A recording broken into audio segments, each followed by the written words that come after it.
लेकिन फिर भी वहाँ पर उन्होंने विवाद किया और यूनिवर्सिटी बना देंगे, ये तो एक झांसा है। जो यूनिवर्सिटी हमारी जो बीएचयू है उसको उन्होंने क्या बना दिया, जहाँ के बीते 25 नवंबर को 115वें स्थापना दिवस यूपी कॉलेज के प्रांगण में जनसभा होता है सीएम योगी का।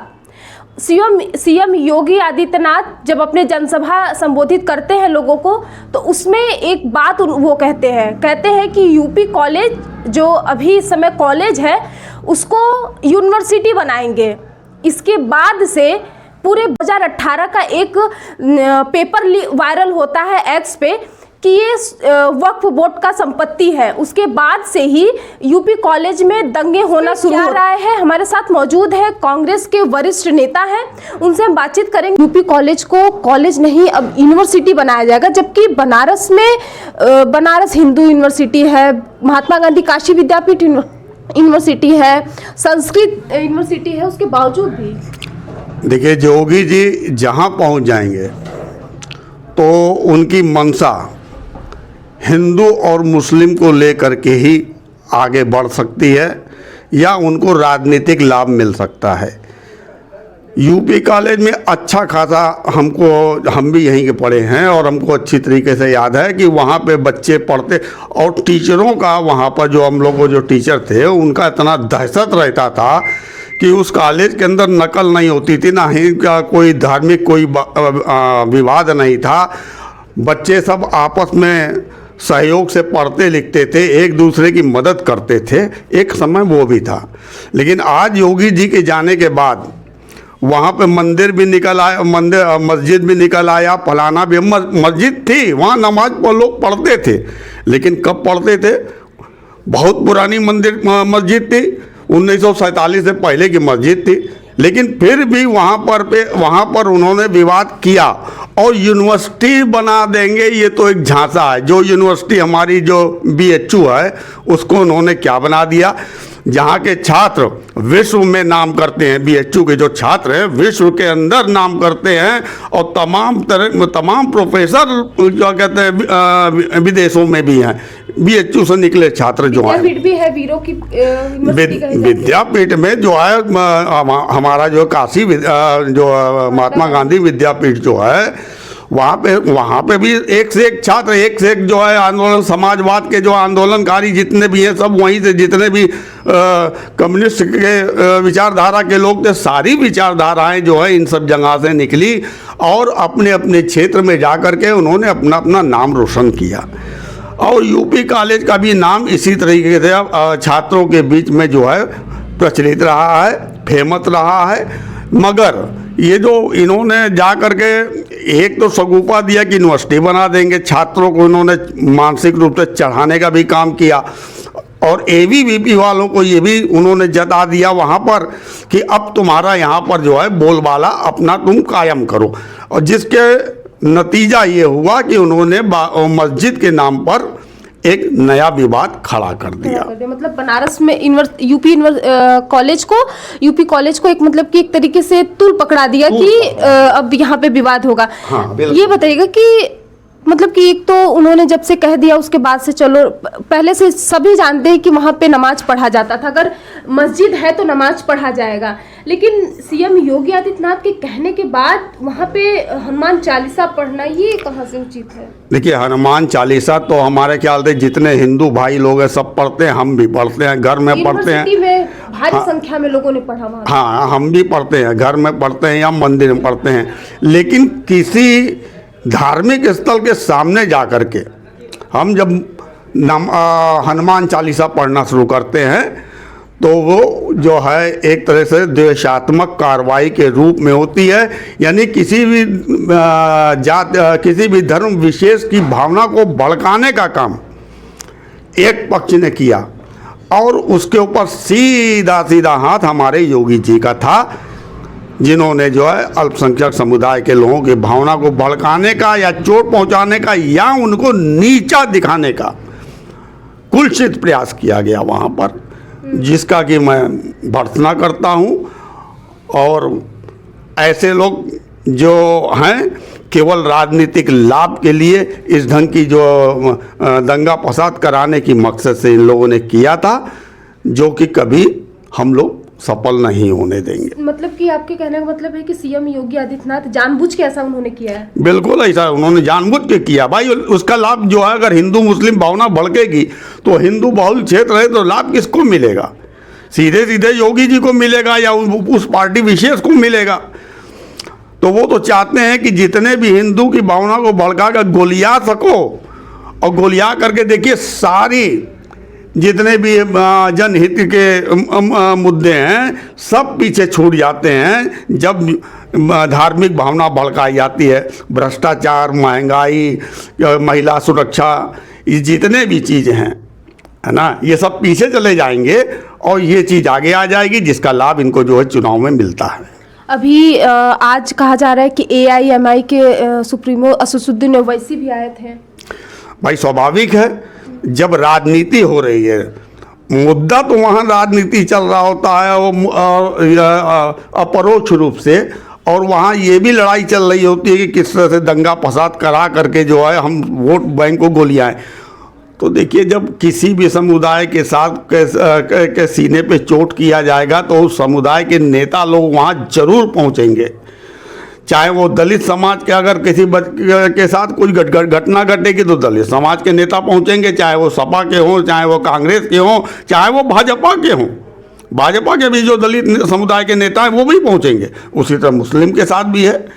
जब मुस्लिम की भावना को ठेस पहुंचाया जा रहा है तो ओवैसी भी पहुंचेंगे। मुस्लिम क्या कहते हैं, सपा के भी जो मुस्लिम नेता है वो पहुँच, कांग्रेस के भी पहुँचेंगे, और हो सकता है कि जो भाजपा के जो मुस्लिम नेता हैं वो भी पहुंचेंगे, वो भी अपने ढंग से बयान देंगे। लेकिन वो तो सीएम योगी आदित्यनाथ की बातों को नहीं काट सकते हैं ना, वो भाजपा के अगर होंगे तो वो अपने, हमने कहा ना, वो अपने ढंग से देंगे वो दंगा। और जो आएंगे, एक बात तो ऐसा लगेगा मुस्लिमों को कि वो हमारे हित की बात कर रहे हैं। वो ये नहीं कहेंगे कि हम जो है दोषी को, वो कहेंगे कि हम जो है न्याय दिलाएंगे। अब न्याय तो आप चंद्रचूड़ के भी देख सकते हैं। जब 1951 में ये फैसला था, 1951 का जो है वर्शिप एक्ट आ चुका था कि 1947 के बाद के जो है फैसले, जो पूजा स्थल जैसे वैसे ही रहेंगे, उसमें छेड़छाड़ नहीं होगी। तब इनको क्या पड़ी थी कि नहीं वो तो ठीक है, पूजा स्थल के साथ छेड़छाड़ नहीं होगी, लेकिन उसका जो मियाद और इसका जो फाउंडेशन में क्या है ओरिजिन, उसके बारे में पता किया जा सकता है। अब बताइए, ये भी एक भारत क्या भारत के लिए जो है विडंबना कह ले या समझिए कि एक सुप्रीम कोर्ट का CJI चंद्रचूड़ हैं, वह ये इस ढंग का बात सोच रहा, आखिर वो करेगा क्या?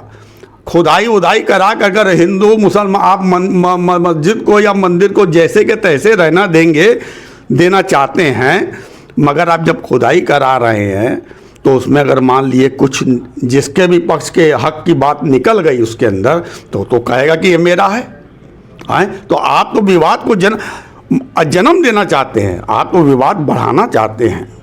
आप खत्म के बढ़ाया गया है। बिल्कुल बिल्कुल वही मैं कह रहा हूँ। दुर्भाग्य है भारत का जो है कि CJI जैसा व्यक्ति जो है उसके निर्णय इस ढंग के हो रहे हैं जहाँ पे दंगा फसाद हो। इससे लगता है कि वो एक पार्टी विशेष की मंशा को पूर्ण करने के लिए इस ढंग की बातें करता है ना। तो ये बातें हैं। अच्छा, एक आरोप ये भी लगाया जा रहा है कि पहले तो एक ताला मुस्लिमों की तरफ से लगा कि उसमें वहाँ पे एक ताला लगा दिया गया मस्जिद में, लेकिन दूसरा ताला किसने लगाया? ये तो असदुद्दीन ओवैसी ने भी बात किया वहाँ पे लोगों से, तो वो कह रहे हैं कि ये कॉलेज प्रांगण के प्रशासन का वो है, हम नहीं जानते हैं। पुलिस प्रशासन भी कह रही है। दूसरा ताला किसने लगाया? अगर कॉलेज के प्रशासन का ये काम है तो ऐसा हो ही नहीं सकता कि पुलिस प्रशासन को पता ना हो। ऐसा कैसे हो सकता है? उन्होंने लगाया होगा तो पुलिस प्रशासन को सूचित किया होगा कि यहाँ हमारे कॉलेज का या हमारे प्रशासन का ताला भी लगा दिया गया है। ऐसा नहीं लगा के नहीं बता रहे क्या कि दो ताला लगा दिया गया है? देखिए, लगा करके बताया जरूर गया होगा, ऐसा नहीं है कि नहीं बताया गया होगा। अब वो अपना पल्ला झाड़ रहे हैं, वो अपना पल्ला झाड़ रहे हैं। ये पल्ला झाड़ा जा रहा है। टोपी जैसे कहते हैं ना कि हम आम जनता टोपी पहनाने वाली बात, वक्त आएगा तो वो उसको टोपी पहना देगा, वो उसको टोपी पहना देगा, अपना अपना पल्ला झाड़ लेगा।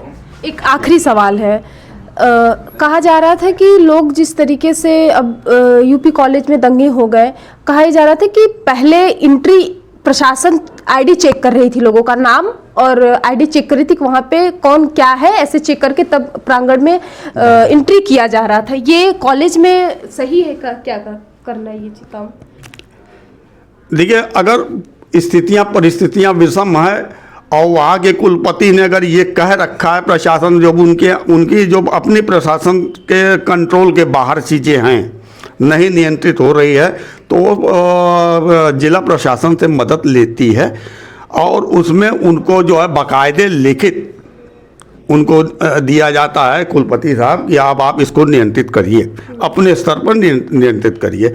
तो हो सकता है कि प्रशासन ने अपना जो लगा दिया हो कि आईडी चेक करो कि कौन कौन कॉलेज के अंदर घुस रहा है, कोई बाहरी असामाजिक तत्व तो नहीं घुस रहा है। हो सकता है उसमें, उसको मना नहीं किया जा सकता है, क्योंकि वो एक प्रशासनिक जो है कंट्रोलिंग का, नियंत्रण करने, दंगा फसाद को नियंत्रण करने का एक तरीका पुलिस का जो होता है उसमें किया। इन सब विवादों पे आपका क्या राय है और क्या कहना चाहेंगे, क्योंकि यूपी कॉलेज में बहुत सारे बच्चे पढ़ते हैं और आगे आने वाले भविष्य मतलब भविष्य का वो कई सारे क्षेत्रों में वो जाएंगे, उसके लिए उनको लिए क्या कहेंगे आप उनके लिए?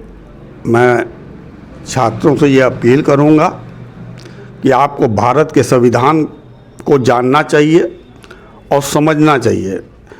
भारत के संविधान में धर्मनिरपेक्ष शब्द किसी को दबाने या उठाने के लिए नहीं आया है। धर्मनिरपेक्ष का मतलब ये है कि सभी धर्मों को समान अधिकार भारत का संविधान देता है अपनी अपनी पूजा स्थल को पे पूजा करने का।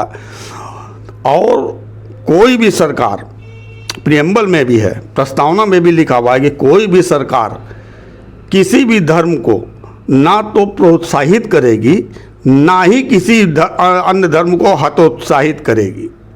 मगर आज वर्तमान सरकार में ऐसा नहीं देखा जा रहा है। वो एक समुदाय को प्रोत्साहित कर रही है और दूसरे समुदाय को, धर्म को नीचा दिखाने के लिए अनारगल बातें, आतंकवादी जैसे शब्दों का प्रयोग कर रही है, जबकि ये शब्द किसी भी धार्मिक उसको नहीं, आतंकवादी जैसा शब्द नहीं प्रयोग किया जाना चाहिए। आतंकवाद जो होता है, जो आतंकवादी है आप उसको चिन्हित करिए।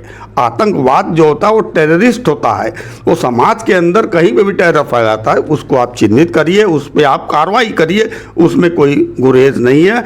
मैं बच्चों से ये कहूँगा, बेटा बच्चों अपना भविष्य देखो और जिस मकसद से तुम कॉलेज आए हो उस मकसद में मैं ईश्वर से प्रार्थना करूंगा तुम सफल हो और भारत के विकास में अपना